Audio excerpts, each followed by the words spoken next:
Oi, gente! Vamos aqui para mais um encontro, ainda na nossa parte geral. Como eu havia prometido desde o encontro passado, começamos a tratar dos chamados institutos complementares de atividade empresarial. Começamos com registro, né? A gente ainda vai falar um monte de registro, só que agora a gente vai para nome empresarial. Eu digo a vocês que é um dos assuntos mais legais que a gente tem para estudar. Eu até reconheço que tem uns assuntos da gente que pendem de mais complexidade, mas esse não, esse é um assunto simples. Então vamos lá para que a gente possa analisá-lo em sua inteireza. Esse assunto ele está situado no Código Civil dos artigos 1155 a 1168. Antes disso, eu queria te dizer uma coisa. Tipo uma receita de bolo que não tem como fugir dela. A partir do momento que a empresa ela é registrada na junta comercial, disso a gente já falou, automaticamente ela passa a ter personalidade, tá? Registrou-se, adquiriu personalidade, teve personalidade, necessariamente a empresa vai ter um nome empresarial. Então, essa é uma decorrência lógica. Registrou-se na junta, adquire-se personalidade e tem que você, enquanto aquela pessoa que está constituindo a empresa, apontar o nome empresarial dela, tá? Bora conversar com isso daqui e a gente vai conversando. Gente, imagine você que chega uma causa no seu escritório. Quer você lide na área empresarial, civil, trabalhista, consumerista e várias outras áreas, normalmente você vai ter alguma empresa num dos polos daquela lide. Aquela causa, sabe aquela coisa assim, que vai salvar o seu ano na advocacia, que vai pagar todas as suas despesas, chegou aquela grande causa para você.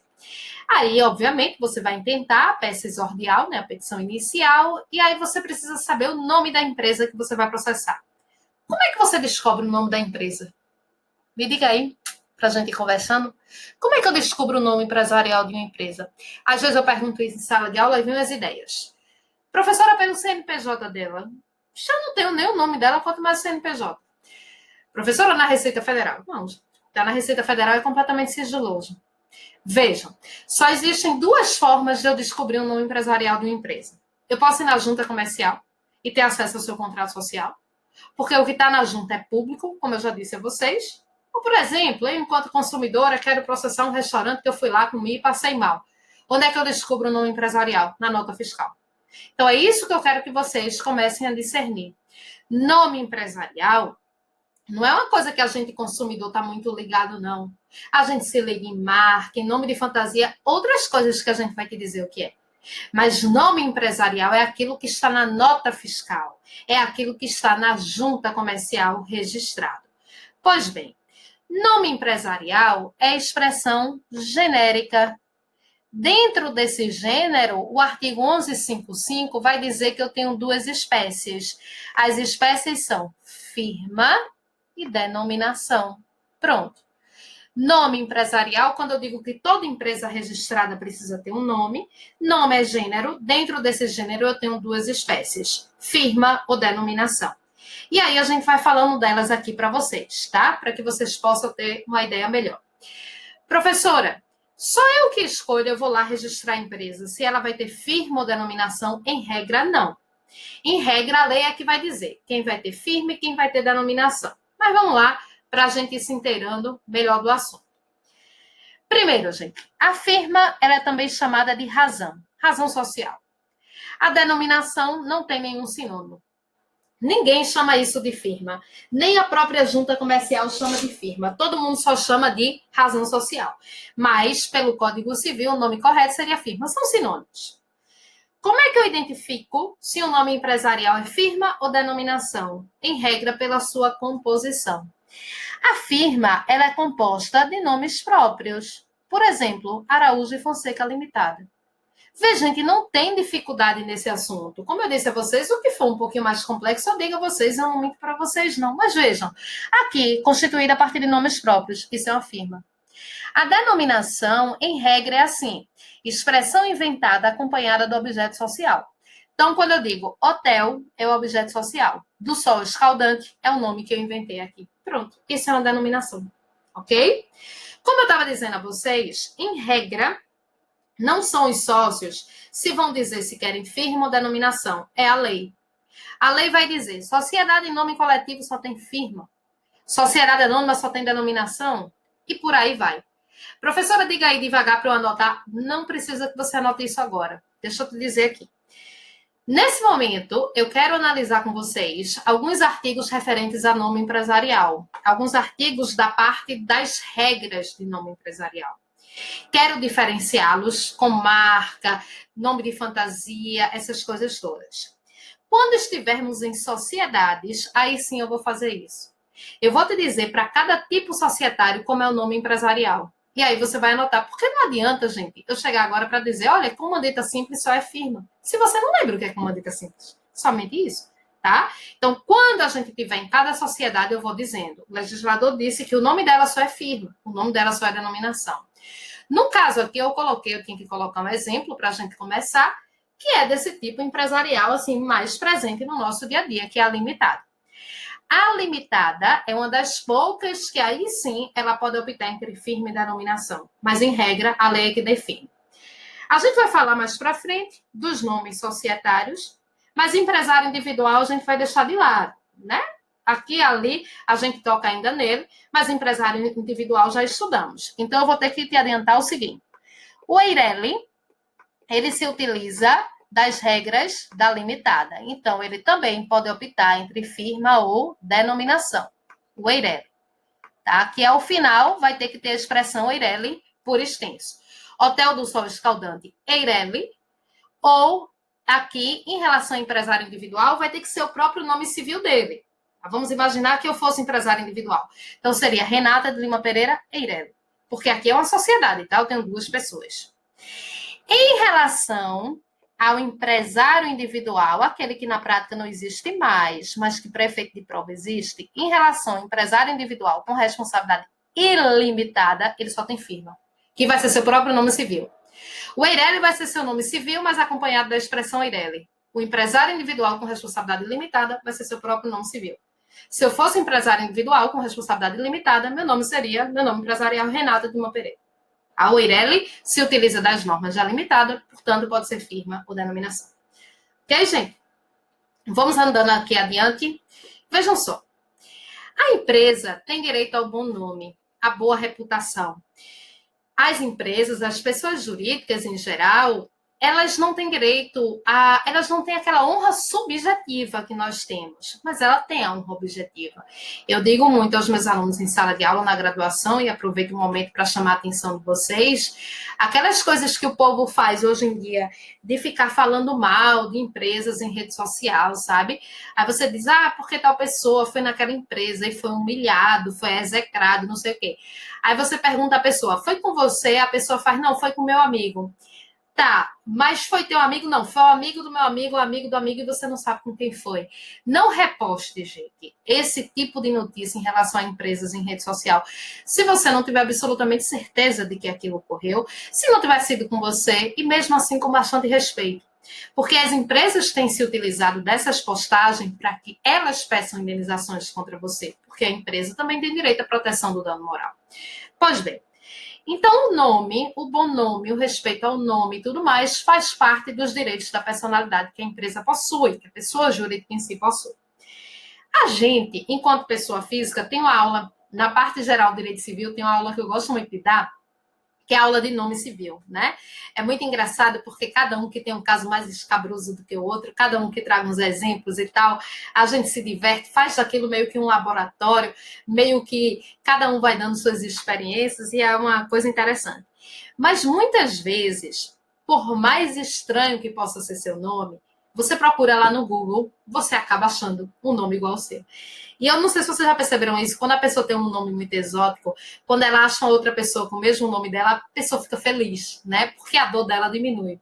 Eu tenho um colega que trabalha comigo, professor na faculdade, excelente professor, excelente pessoa, e eu digo sempre, eu utilizo o nome dele nas aulas de novo. O nome dele é Adelgício.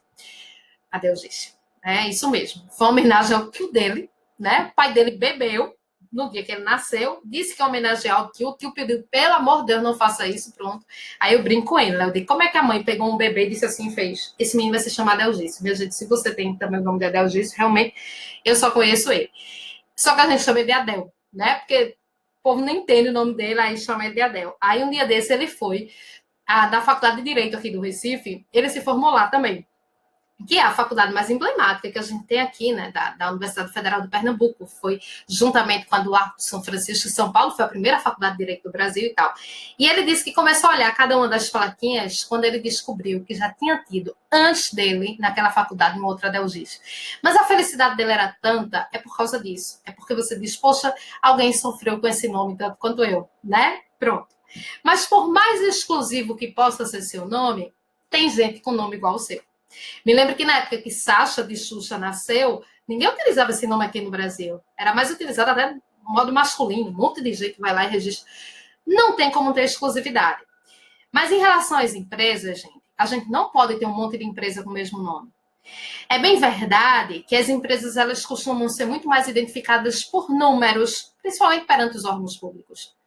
Mas se a gente tiver um monte de empresa com o mesmo nome, isso vai atrapalhar. Então, qual é o limite de proteção? Em que circunstâncias a gente pode ter empresas com o mesmo nome? E será que a gente pode ter? Vamos ver aqui. Deixa eu colocar aqui para vocês o artigo 1166. Depois eu volto para o 1165.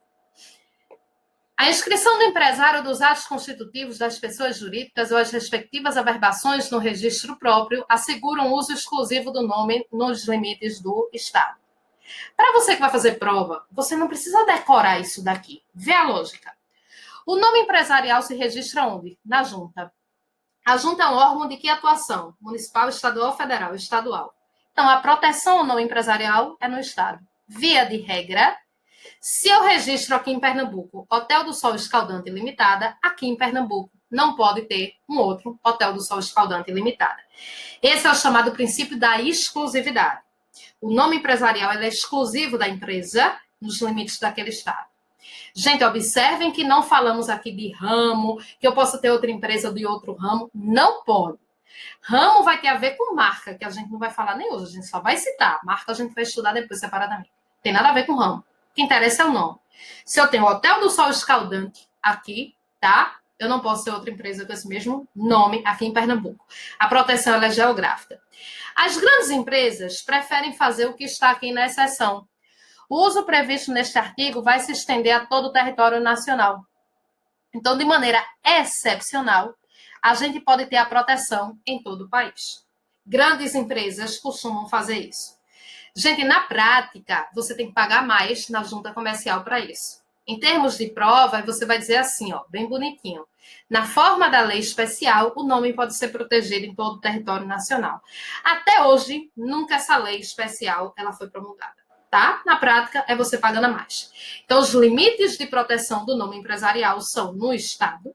Em outro Estado, a princípio, você pode ter uma empresa com aquele nome, até porque os nomes são finitos. Mas se a empresa estiver disposta a arcar com mais custos, né, de tudo que ela faz administrativamente, ela pode pedir sua proteção nacional. Aí ela vai ter que registrar o nome empresarial em cada junta comercial do Estado da Federação. Ok? Esse é o primeiro princípio, que é o princípio da exclusividade. Aqui no 1165, temos um outro princípio que costuma ser muito cobrado em prova. E ele é o princípio da veracidade. Então, 1166, princípio da exclusividade, anota aqui. 1165, princípio da veracidade. O nome de sócio que vier a falecer, foi excluído ou retirar, não pode ser conservado na firma social. Em outras palavras, gente, a firma, se o nome empresarial for firma, ele tem que ser de verdade o nome dos sócios. Deixa eu te mostrar aqui com um exemplo que fica mais fácil. Tá aqui. Se eu tenho, vou apagar tudo que eu escrevi aqui. Se eu tenho Araújo e Fonseca Limitada, é porque eu tenho que ter um Araújo e um Fonseca nessa sociedade. Certo? Se por acaso Araújo sair porque morrer, porque quer, eu tenho que mudar o nome empresarial. Eu tenho que tirar Araújo do nome empresarial. Então, esse é o princípio da veracidade que é aplicável às firmas. As firmas precisam conter de verdade o nome dos sócios. Ô, professora, e se a sociedade tem 100 sócios, eu tenho que colocar o nome de todos eles? Não. Aí é que você lança a mão da expressão e companhia. Companhia, não é companhia. Esse nome que as pessoas inventaram. E companhia, ok? Não há regra. Você coloca quantos nomes quiser. Normalmente é de praxe que você coloque, constando ali na firma, aqueles sócios que têm a maior proporção do capital social. Se você quiser botar um, quiser botar dois, três e companhia, tanto faz. Mas sempre que você suprimir o nome de algum sócio da firma, você tem que acrescentar a expressão e companhia, tá? Sobrenome empresarial, esses são os aspectos mais importantes sobre a formação do nome empresarial. Mas a gente não acabou, porque a gente vai voltar a falar de nome empresarial nas sociedades. Nesse momento, eu quero pegar o nome empresarial para a gente fazer uma comparação com outros elementos que identificam a atividade empresarial. Gente, nós, enquanto consumidores, estamos muito mais ligados ao que está nesse slide. Quem nunca pegou assim uma notinha fiscal, quem nunca pegou sua fatura de cartão de crédito, olhou, aí tinha lá o nome de uma empresa, você diz, eu não passei por esse lugar, não. Clonaram meu cartão. E como bom estudante de direito, como bom advogado, eu vou processar. Tenha cuidado, porque quase nunca eles erram, viu? Quase sempre o erro é da gente. Por quê, gente? Porque você se liga no nome de fantasia da empresa. Aí no teu cartão vem o nome empresarial. Aí você fica voando. E o que é o nome de fantasia? Bora ver aqui? Bora ver essas outras coisas. Eu coloquei aqui esses outros elementos que servem para identificar uma empresa. O nome de fantasia é esse daqui, ó. Título de estabelecimento. Já coloquei aqui para vocês. É o nome de fantasia. É o nome que fica na fachada da loja, na entrada da loja. Eu estou entrando lá na sapataria Arezzo. O que é que eu leio lá na frente? Arezzo. Aquilo é o nome de fantasia. Aquilo é o título de estabelecimento. Nome de tabuleta. Deixa eu mostrar aqui. Eu coloquei umas figurinhas para visualmente ficar melhor para vocês. Tem uns aqui que eu acho que não são aí de inserção nacional, não. Mas, por exemplo, pão de açúcar e extração. Esse aqui é o título de estabelecimento. É o nome que eu me deparo quando eu entro no estabelecimento. Ok? Vamos aqui continuando. A marca, gente, ela serve para identificar produto ou serviço. A marca, ela é regida por uma lei especial. Depois a gente vai ter umas aulas só sobre isso. É um assunto que eu acho bem legal. Que é a Lei de Propriedade Industrial, a Lei 9279 de 96. A marca, ela é registrada no INPI. Só que eu não vou detalhar isso daqui agora. Depois eu trago todos os detalhes para vocês. Eu só quero fazer a seguinte comparação agora para vocês. O nome empresarial, nós dissemos, ele é registrado na junta comercial. E a junta comercial tutela. Se eu tenho o Hotel do Sol Escadante aqui em Pernambuco, a junta comercial não vai permitir outra empresa com esse mesmo nome. Depois a gente vai ver como se dá a proteção da marca. Mas eu tenho um órgão que tutela a marca. Instituto Nacional de Propriedade Industrial. Eu tenho uma lei para isso. Só que eu tenho um grande problema no Brasil em relação ao nome de fantasia. Sabe por quê? Porque eu não tenho nenhum órgão que o tutele. Eu não tenho nenhum órgão que o registre, nenhum proteja. Tá aqui uma coisa que dificilmente um advogado formado sabe responder. Há muita confusão. Quando a gente for falar de marca, a marca vai se interessar pelo ramo, o nome empresarial não se interessa. Depois a gente ainda volta para fazer um comparativo entre eles. Gente, quando eu vou registrar uma empresa na junta, ela me pede que eu indique qual vai ser o nome de fantasia dela. Mas ela só me pede a indicação. Ela não tutela, não. Se já tiver outro registrado, ela não vai barrar, não. Se já tiver outro indicado, melhor dizendo, ela não vai barrar, não. O que ela barra é nome empresarial. Nome de fantasia, ela não barra, não. Ela só pede que você indique, mas ela não barra, não. Aí qual é o problema? Isso sempre acaba na justiça. Eu crio um determinado nome de fantasia, fulaninho começa a copiá-lo. E aí? Eu não tenho o âmbito de proteção dele, eu não sei se é municipal, estadual ou federal, eu não tenho lei que o tutele. A única coisa que eu tenho em todo ordenamento jurídico, já tivemos, a única coisa que eu tenho em todo ordenamento jurídico brasileiro é isso aqui, ó. Deixa eu mostrar a vocês. No artigo 195 dessa lei aqui, de propriedade industrial, ela diz: comete crime de concorrência desleal quem usa indevidamente título de estabelecimento alheio. Só que o que é uso indevido? Depende do caso concreto. O que é que você tem que comprovar numa determinada situação? Deixa eu te dar um exemplo de uma pessoa que me procurou aqui em Recife. Essa pessoa tem uma loja que se chama, eu vou falar o nome porque são nomes muito genéricos, nome de fantasia. Ela se chama Galeta Express, uma lojinha desse tamanho aqui em Recife, num bairro até aqui perto da minha casa. Ela recebeu uma notificação extrajudicial de uma empresa de São Paulo que se chama Galeto Expresso, dizendo, olha, ou você retira seu nome de fantasia ou a gente vai entrar com processo contra você. Eu disse, a gente não vai retirar. Tá? A gente não vai retirar. Por quê, gente? Deixa eu te dar uma ideia como é que isso funciona na prática. Na prática, para que eu exija que outra pessoa tire o nome de fantasia, eu tenho que provocar, eu tenho que comprovar o seguinte, que se eu quero que B tire o nome de fantasia, e eu quero comprovar que pertence a A, eu tenho que comprovar que, primeiro, A utilizou, pela primeira vez, foi dele, por todos os meses em direito admitidos, e eu tenho que comprovar, principalmente, que essa utilização de B está ferindo a concorrência de A. E aí eu peço repercussões cíveis, criminais, mas tudo vai depender do caso concreto. A gente não tem um manual para dizer, eu posso usar o nome de fantasia, eu não posso utilizar, isso depende do caso concreto. Teve um caso aqui em Recife, eu também participei dessa situação, e aí faz muitos anos, faz alguns anos, lá no início, acompanhei e tal, a aluna, a filha do dono na época era até minha aluna e tal, e foi um caso muito emblemático aqui em Recife, porque ele achou por bem abrir um bar com o nome de fantasia MacBody, né? E aí foi outra empresa que recebeu uma notificação extrajudicial, era titular aí da marca e tudo mais, e aí eu vou chegar na história da marca da McDonald's e disse, olha, tira esse nome, senão a gente vai entrar com processo. Aí muda completamente. Porque a McDonald's, ela tem esse nome que já é muito forte no mercado e você pode levar o consumidor a erro no McBody. Professora, você ia achar que a McDonald's agora estava vendendo um body? Não sei. E qual é a grande sacada aí, gente? Não há nenhuma exigência que o nome de fantasia seja igual à marca. Nenhuma. Mas quando o nome de fantasia é igual à marca, é muito mais fácil você defender o nome de fantasia. Perceberam? McDonald's é marca registrada. Então é muito mais fácil, quando a marca é igual ao nome de fantasia, você obrigar a outra empresa a tirar o seu nome de fantasia. Mas isso não é obrigatório, tá? Por exemplo, Itaú tá igual. Arezzo, que eu falei, é igual. Marca e título de estabelecimento. Mas isso é muito mais uma coisa do ponto de vista prático, para vocês ficarem sabendo. É uma coisa que sempre acaba na justiça. Enfim, não temos nenhuma definição espacial de em que momento eu posso me utilizar um nome de fantasia alheio e não tenho nenhuma lei que o tutela. Diferente de marca, diferente de nome empresarial e tudo mais. Mas vamos adiante aqui. Eu coloquei aqui alguns exemplos de marcas. As marcas mais valiosas do mundo. Aqui, ó. A Disney, Gillette, eu não achei nenhum desse com marcas brasileiras, mas são as marcas mais valiosas do mundo. A Coca-Cola, cadê ela? Tá aqui. A Coca-Cola, ela conseguiu uma coisa que talvez nenhuma outra marca do mundo consiga. Hoje em dia, quem costuma despontar como marca mais valiosa do mundo é o Google. Né? Eu não sei como é que a gente vivia sem Google. O povo a gente vivia melhor, coisa nenhuma. O Google é a melhor coisa do mundo, é o Google. E hoje em dia, gente, as coisas são muito mutáveis pela velocidade da internet.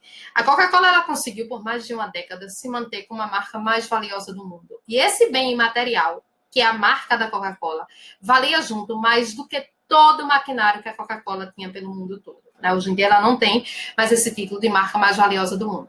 Mas vejam que é uma coisa realmente muito, muito, muito relevante. Aí temos outros elementos aqui. Algumas empresas se utilizam de logomarca, que é a insígnia ou logotipo, que está aqui, ó, a própria da McDonald's, que é esse M amarelo. Qualquer lugar do mundo que você avistar esse M amarelo, você sabe que isso é McDonald's. Essa maçãzinha da Apple, né? Qual foi a grande sacada de Steve Jobs? Ali a virada que ele deu aí em relação à Apple. Dizer não, que eu andar com essa maçã é sobretudo um estilo de vida. A Apple não é simplesmente uma marca qualquer de produtos informáticos, mas de estilo de vida. Então a marca é muito forte, a insígnia por si só, você passar na rua, tiver um outdoor todo em branco, com uma maçã lá mordida, você sabe que aquilo se refere à Apple. Então são todos elementos que servem para tornar ainda mais forte aquela marca. Temos ainda o site. Hoje em dia, né, a empresa que não está na internet, não está no mundo, o site é o www, ficou lindo o www. E algumas empresas utilizam a frase de impacto atrelada à marca, que é o slogan, né, da McDonald's, que a gente falou. Eu amo muito tudo isso. Se você chega e diz assim, Coca-Cola é isso aí, você entrega a sua idade, né, e por aí vai.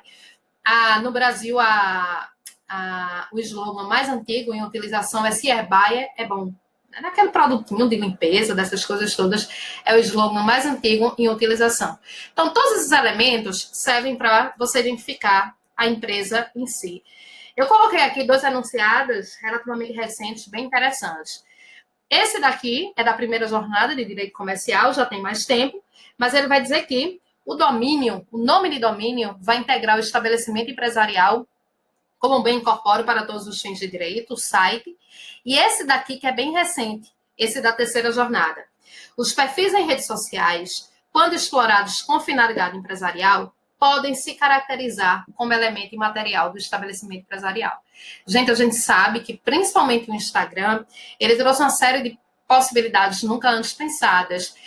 E muita gente, hoje em dia, atua basicamente pela atividade empresarial via Instagram. Então, aquele Instagram, quando ele é utilizado para fins empresariais, ele integra o conceito, juntamente com o site e tudo mais, como a gente está vendo, do nosso próximo assunto, que é estabelecimento empresarial. Se você quiser uma dica, somente assim, de uma pessoa que vive um pouco mais isso na prática, só nunca faça assim, para você se queimar. Ah, eu sei, sei lá, eu sei fazer brincos muito bem. Vou sem nenhum planejamento, começa a vender pelo Instagram.